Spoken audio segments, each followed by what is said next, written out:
죄를 대신 져주시기 위해서 이 땅에 찾아오신 예수 그리스도의 탄생을 축하하는 성탄 주일입니다. 스스로는 도무지 해결할 수 없는 죄의 무거운 짐을 지고 영원한 지옥 형벌을 향해 가고 있는 사람들을 가만히 보고만 계실 수 없던 하나님께서 그 해결책을 마련해 주신 날입니다. 그 해결책이라고 하는 것은 바로 하나님의 아들 예수로 하여금 육체를 입고 이 땅에 태어나게 하는 것이죠. 그리고 아무 죄도 없이 이 땅에 오신 그 아들 예수 그리스도로 말미암아 십자가를 지고 피 흘리게 하심으로 온 인류의 죄에 대한 대가를 치르게 하셨던 것입니다. 그로 인해 모든 사람이 죄 문제를 해결받아서 천국을 소망하며 살아갈 수 있는 길이 열려지게 되었습니다. 생명으로 가는 길, 천국으로 가는 길, 영원히 사는 길을 열어주셨기 때문에 이제 누구든지 믿음으로 예수 그리스도를 자신의 구원자로 믿고 모셔드리기만 하면 주님이 흘리신 그 보혈의 대가로 말미암아 구원과 은총, 영원한 천국의 백성이 되는 복을 누리게 되는 것이죠. 요한복음 5장 24절에 내가 진실로 진실로 너에게 이르노니 내 말을 듣고 또 나 보내신 이를 믿는 자는 영생을 얻었고 심판에 이르지 아니하나니 사망에서 생명으로 옮겼다라고 말씀합니다. 이 말씀대로 믿음으로 예수 그리스도를 자기 삶의 주인으로 고백하며 모셔드리고 그리고 구원을 받게 되면 왜 성탄이 이렇게 기쁜 날인지를 깨닫게 되는 거죠. 구원 받으면 성탄은 쇼핑하는 날이 아니라 정말 감격스러운 날이고 또 생각하고 또 생각해봐도 어떻게 다 같은 죄인이 이 땅의 삶이 다 끝나버리면 어떻게 될지도 모르는 내가 천국에 대한 분명한 소망을 가지고 살 수 있을까? 기가 막히게 그 사랑에게 감격해 하게 되는 것이고 나를 위해서 이 땅에 직접 찾아주신 예수 그리스도의 크신 은혜에 감사할 수밖에 없는 것입니다. 인간의 죄와 사망에서 구원하기 위해 아들 예수를 이 땅에 보내시는 것이 너무나도 중요했기 때문에 하나님은 이미 구약 성경에 예수님이 오실 것에 대한 많은 예언을 하게 하셨습니다.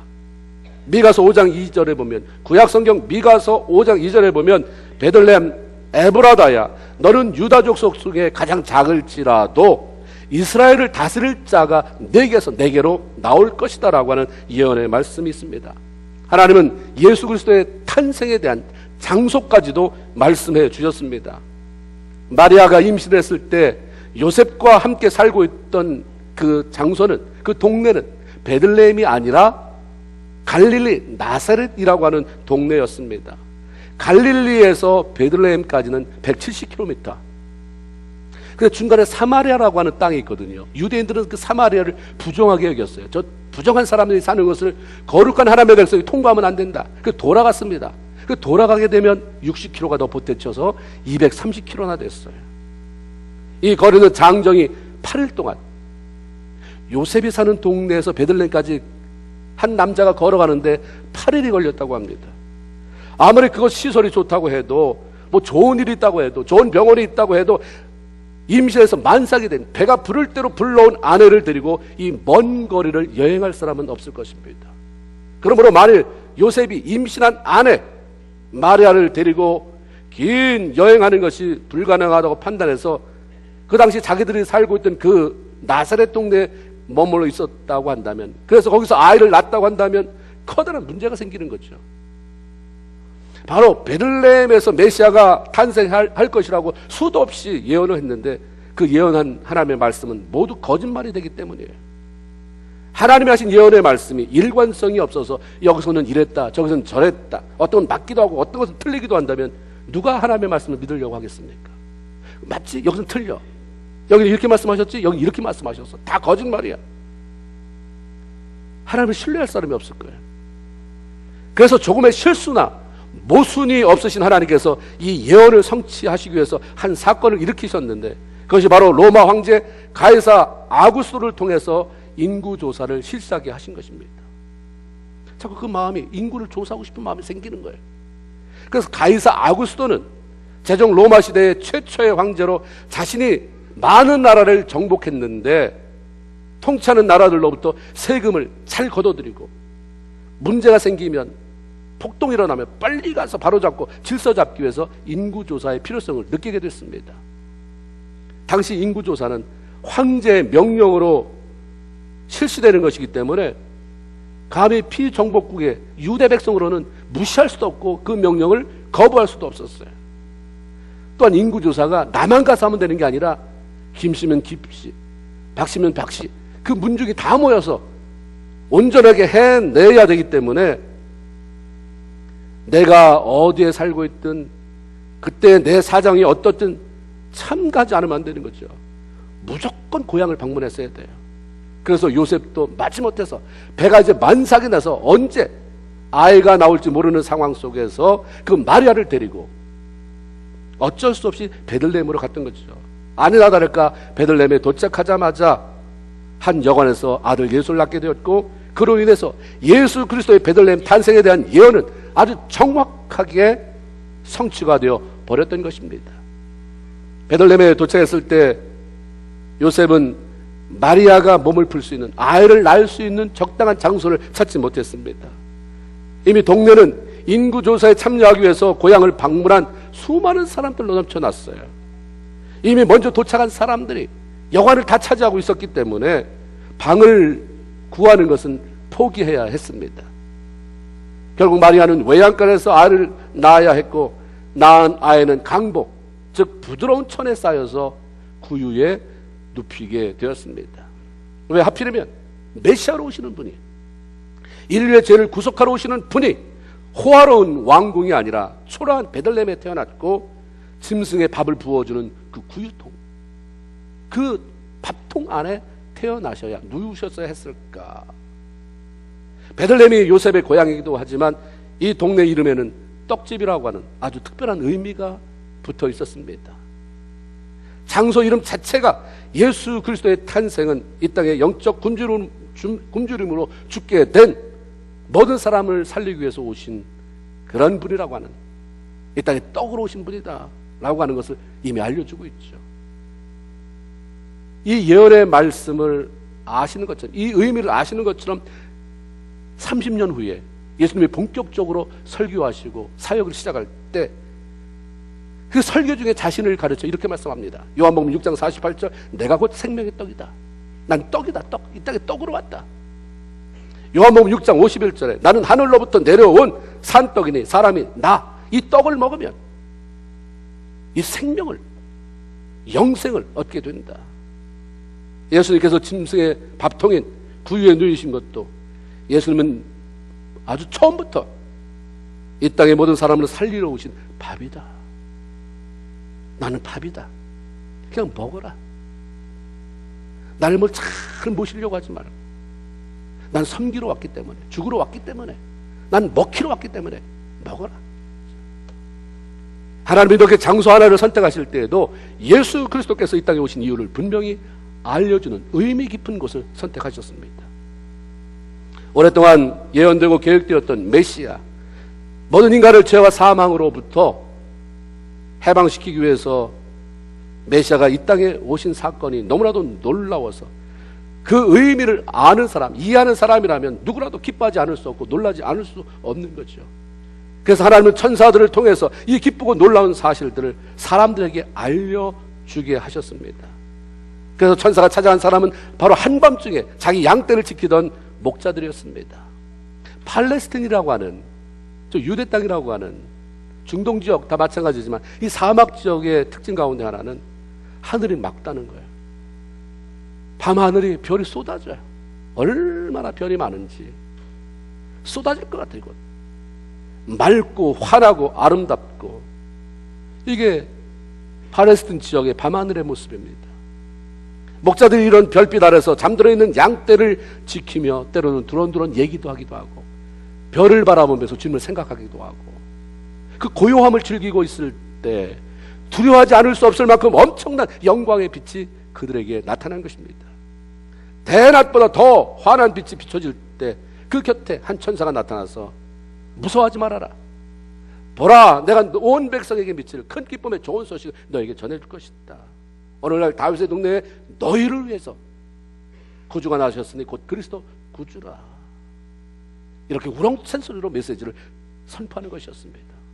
그러더니 갑자기 그 밤하늘 별들과 함께 수많은 수많은 환하고 아름다운 보석 같은 별들을 배경으로 천군 천사들이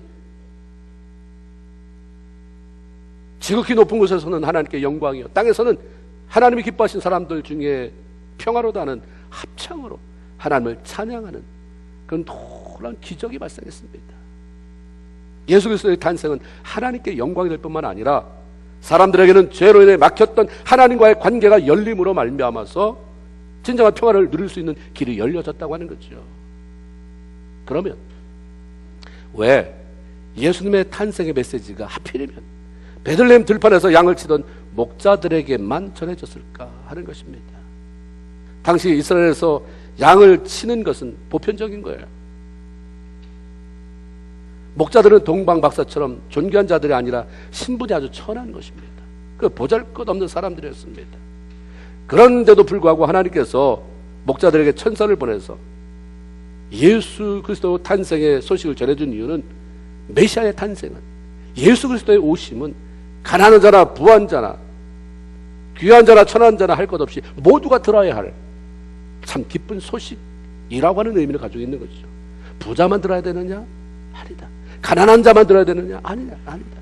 복음은 부자에게도 필요하고 가난한 자에게도 필요하고 사회적인 신분이 높은 사람에게도 필요하고 천히 여기는 사람에게도 필요하다. 그런데 이것도 참 신기하지만, 감사한 일이지만 한 가지 궁금한 일이 생깁니다. 유대민족은 가축 키우는 것, 농사 짓는 게 그들의 생업입니다. 양 치는 목자들이 굉장히 많았어요. 한두 명이 아니에요. 하나님의 신분이 천한 사람도 귀히 여기고 사랑하시기 때문에 굳이 목자들에게 예수 탄생의 기쁜 소식을 전해주었다고 한다면 모든 목자에게 다 전해줘야지 왜 베들레헴 벌판에서 한밤중에 양을 치고 있던 바로 그 목자들에게만 그 기쁜 소식을 전해주었냐 하는 것입니다. 왜 다 안디옥에 다 출석하면 다 동일하게 하나님의 역사가 일어나고 기적도 봐야 되고 은혜도 받아야 되고 은사도 받아야 되고 축복도 받아야 되는데 왜 그 사람만? 수많은 목자가 많았는데 왜 하필이면 베들레헴 벌판에서 양치는 그 사람들만이냐? 미리 답을 알려드리면 그 목자들은 하나님을 잘 섬겨온 믿음의 후예들이었습니다. 이들은 조상 대대로 신실하게 하나님을 믿고 순종하며 살아온 백성이었다고 하는 것입니다. 이 목자들이 하나님을 잘 섬겨왔다는 것을 어떻게 할 수 있을까? 그들의 양떼를 치던 베들레헴에서 가까운 들판 이름이 오늘날 라못 라헬이라고 불립니다. 그곳에서는 당시 목자들이 예수 탄생의 소식을 듣고 경배하던 것을 기념하는 예수 탄생 기념교회가 서 있습니다. 예수 탄생 기념교회가 있는 곳이 바로 그때 천사들이 와서 소식을 전해주고 합창하고 목자들이 경배했던 그 자리, 라못 라헬. 라못 라헬이라고 하는 이름을 찾아보면 성경에는 벳학게림이라고 되어 있어요. 구약 성경에 벳학게림이라고 하는 그 지방의 이름이 시간이 지나면서 우리나라도 이름이 바뀌잖아요. 동네 이름이 바뀌는 것처럼 라못 라헬로 바뀐 거예요. 그 거슬러 올라가 봐야 돼요. 벳학게림. 그것에 레갑이라고 하는 사람의 자손이 살고 있다고 말합니다. 느헤미야 3장 14절에 보면 벳학게림 지방을 다스리는 레갑의 아들, 레갑의 아들들이 차지하고 있던 땅이 벳학게림, 그곳이 목자들이 양치는 곳이었어요. 그러면 레갑의 자손이 도대체 누구길래 그 후손들이 이런 영광을 차지했는가? 그들은 하나님을 모르는 이방인들이었습니다. 그런데 하나님을 알고 난 다음에 유대인보다 더 하나님을 잘 믿는 거예요. 얼마나 하나님을 잘 섬기는지 나중에 유대 지파로 편입이 되어버렸습니다. 이들이 얼마나 하나님의 말씀과 신앙의 선조들의 말을 잘 따라서 그렇게 평생 하나님을 섬기는 삶을 살았는지 하나님이 그들을 테스트하는 내용이 에레미야 35장에 나와요. 하나님께서 에레미야 선지자 에레미야에게 이런 말을 합니다. 레갑의 후손들을 모아라. 한 큰 방을 예비하고 그걸 불러라. 그리고 그들에게 포도주를 마시게 해라. 그랬어요. 이해가 잘 안 가죠. 뭐 하나님이 부르라고 부른 사람에게 뭐 신기한 메시지를 전하거나 너네들 앞으로 축복할 것이라고 하는 무슨 이런 말이 아니라 포도주 먹게 해라. 포도주 마시게 해라. 그래서 이게 뭔가? 에레미야는 아주, 그런데 선수예요. 하나님이 뭘 시키든 말이 되든 안 되든 그냥 시키는 대로 하는데 아주 뛰어난 사람이에요. 그래서 시키니까 시켰어요. 레갑 자손 다 모여라. 가보니까 상에 큰 사발이 놓였다고 그랬어요. 그 사발에 포도주가 가득 찼고 그 따라 마실 수 있는 잔이 놓였어요. 마셔라, 마셔, 마셔, 마음껏 마셔라. 당시 포도주는 이스라엘 백성들이 잔치자리에서 흔히 마시는 음료였습니다. 그런데다가 또 하나님의 사람 에레미야가 그토록 철저한, 하나님 말씀에 철저한 사람 에레미야가 마시라고 하니까 뭐 굳이 사양할 이유도 없는 것입니다. 그런데 레갑 후손들이 한결같이 단호하게 거절합니다. 우리는 포도주를 안 마실 것이다. 그 이유는 레갑 조선의 조상인, 우리 그 레갑 조선의 한 사람으로 우리의 조상인 요나답이 우리 자손 대대로 영원히 포도주를 마시지 말고 하나님을 잘 섬기라고 말했기 때문에 우리 여태까지 그 말 지키고 오는 사람들이다. 그럼 요나답이 뭐라고 말했는데? 요나답은 여호나답이라는 이름으로 성경에 나와요. 예후가 왕이 됐을 때, 이스라엘이 왕이 됐을 때, 예후가 나중엔 타락했지만 처음에는 하나님을 얼마나 사랑했는지 그때 눈에 띈 사람이 바로 요나답입니다. 마음이 너무 신실해요. 깨끗하고 하나님을 섬기는 사람이라 너 나 좀 도와줘라. 내가 이 땅에서 이방 신상을 다 몰아내려고 하는데 우리 함께 같이 종교개혁을 일으키자. 거기 동참했던 사람입니다. 나중에 예후는 타락했지만, 왕이 되고 나서 타락했지만 요나답은 끊임없이 신앙을 지켜왔던 사람입니다. 이 요나답이 그때 이방 우상을 청결하는 가운데에 우상 숭배가 술과 관계 있다는 걸 알았어요.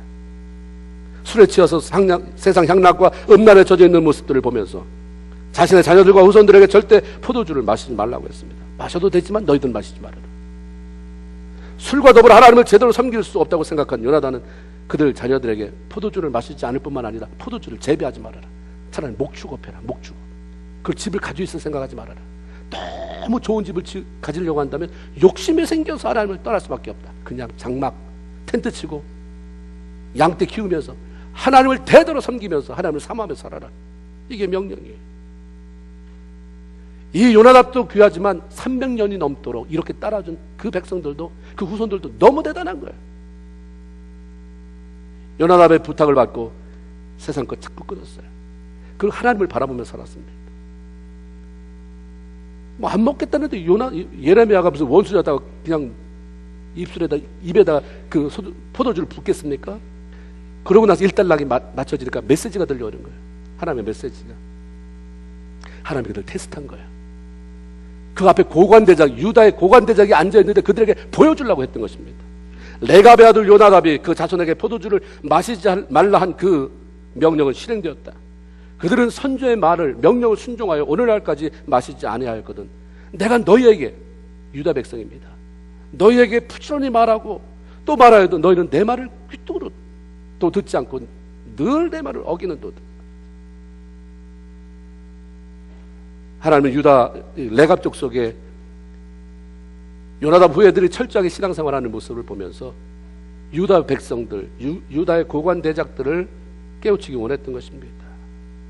봐라, 신분이 천한데도 불구하고 하나님 앞에 그렇게 살려고 애쓰는 모습 보지 않느냐.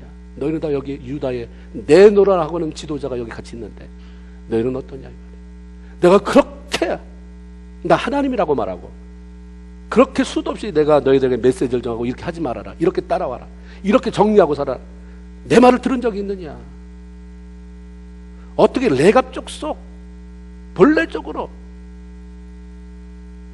이스라엘의 선택된 백성이 아닌데도 불구하고 저렇게 섬기는데 너희들은 도대체 어떻게 된 것이냐. 천사로부터 예수 탄생의 소식을 들었던 목자들은 바로 이 레갑 족속의 후예로 그들 역시 자기 조상들이 하던 대로 하나님의 말씀을 순종하며 하나님을 사모하며 철저히 신앙생활을 해오던 사람들이었다고 하는 것입니다. 여러 대를 믿어오는 것 분명히 중요합니다. 나만 믿는 것보다 내 아버지가 믿었다면 얼마나 더 좋아요. 내 할아버지가 믿었다면 뭐 말할 것도 없죠. 여러 대를 믿어왔다는 것도 중요하지만 그런데 더 중요한 것은 얼마나 내 대에서 하나님의 말씀이 계승되어져 가고 있느냐. 내 아버지는 잘 믿었는데, 내 할아버지는 잘 믿었는데 너는, 만약에 그 믿음이 계승되어 온다고 한다면 그것은 누구도 침범할 수 없는 엄청난 것입니다. 믿음의 조상들이 없어서 그 혜택을 누리지 못하는 것이 억울한 사람이 있습니까? 진짜 우리 부모님들도 예수 잘 믿어서 그 혜택이 나한테 주어졌으면 얼마나 좋았을까? 그래서 내가 이 정도밖에 못 산다. 억울한 사람이 있습니까? 그럼 이제 여러분이 시작하세요. 내가 철저한 믿음 생활을 시작해서 자손들이 누릴 것이 있도록 만들어주는 게 그런 사람, 그런 세대 사람들의 책임인 것입니다. 구원에는 이유가 없어요. 구원받는 데는 예수께서 나를 위해 돌아가셨다는 것을 믿으면 구원받는 것입니다. 정말 그 믿으면. 그러나 하나님의 놀라운 복을 누리며 살아가는 데는 이유가 있습니다. 그것은 철저하게 말씀에 순종하며 하나님을 잘 섬기며 살아가는 것입니다. 그러면 당장은 아니더라도 반드시 그 열매가 나타나는 것이에요. 목자들에게 이런 기가 막힌 순간이 오리라고 누가 기대했겠습니까? 너들 예수 잘 믿으면 언젠가는 천사가 나타나서 메시지 전해줄 것이다, 이런 얘기 들은 적 없어요. 그냥 하나님 잘 섬겨라. 메시아가 온다는 얘기까지 들었겠죠. 성경에 메시아가 온다고 했으니까 우리가 그 메시아가 올 때까지 정말 잘 섬기자. 바라기는 저희 여러분이 이 땅에 사는 동안 정말 믿음의 사람이요, 그냥 하나님이 하라고 하면 알아서도 못하고 시켜서도 안 하고, 그럼 우리 신앙생활은 뭡니까? 알아서도 안 해요. 그 시키는데도 안 해요. 몰라서 못하고 가르쳐줘도 안 하고, 그럼 또 뭐예요? 말씀 안에 순종하면서 이 세대에 하나님이 부어주시는 그런 놀라운 은혜를 누릴 수 있는 저와 여러분, 그리고 그 은혜를 우리 후손들에게 끼쳐줄 수 있는 귀한 믿음의 아버지 어머니로, 아니면 믿음의 그런 선진들로서의 삶을 살아갈 수 있게 되기를 주님의 이름으로 축원을 드립니다. 특별히 이들은 주님을 기다리는 사람들이었기 때문에 그 놀라운 영광을 볼 수가 있었습니다. 아기 예수의 탄생 소식을 알려준 천사와 하나님을 찬양한 수많은 천군 천사가 떠난 뒤에 목자들이 굉장히 바쁘게 움직였어요. 누가 보면 2장 15절 16절에 보면 천사들이 떠나 하늘로 올라가니 목자가 서로 말하되 이제 우리 빨리 베들레헴으로 가자. 가서 주께서 우리에게 알리신 바 이 이루어지는 일을 보자. 16절에 빨리 가서 빨리 가자. 왜 이렇게 목자들이 빠르게 움직였을까? 호기심 때문이었습니까? 그것은 목자들이 오랫동안 메시아를 기다려왔다고 하는 의미가 들어있습니다. 하나님은 주님의 나타나심을 기다리는 목자들에게 천군 천사로부터 메시아 탄생의 소식을 듣고 그 찬양을 듣게 하고 엄청난 광경을 목격할 수 있는 놀라운 은혜를 베풀어 주셨습니다.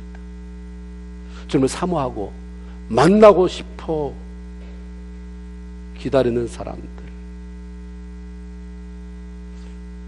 하나님은 그들의 은혜를 베풀어 줬고, 이 땅에 사는 동안 하나님의 영광을 위해서 멋지게 살았던 사람은 다 주님을 기다리는 삶을 살았어요. 주님이 나타날 것을 기다렸든지, 주님의 은혜가 임하는 것을 기다렸든지, 내면의 개인적인 삶의 부흥이 오는 것을 기다렸든지, 그 기다렸던 사람들에게 하나님의 놀라운 역사가 일어났습니다. 시몬이라고 하는 사람도 안나라고 하는 여인도 나이 늙도록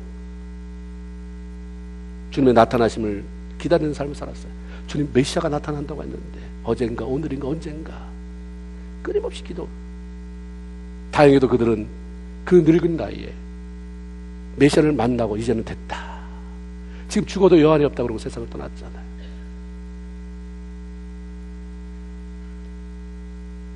이미 어린 예수는 2000년 전에 베들레헴 마구간에 태어나셨지만 이제 앞으로 재림의 예수께서 다시 오실 일이 남아있습니다. 계시록 1장 7절에 보면 볼지어다, 집중, 이 말이에요.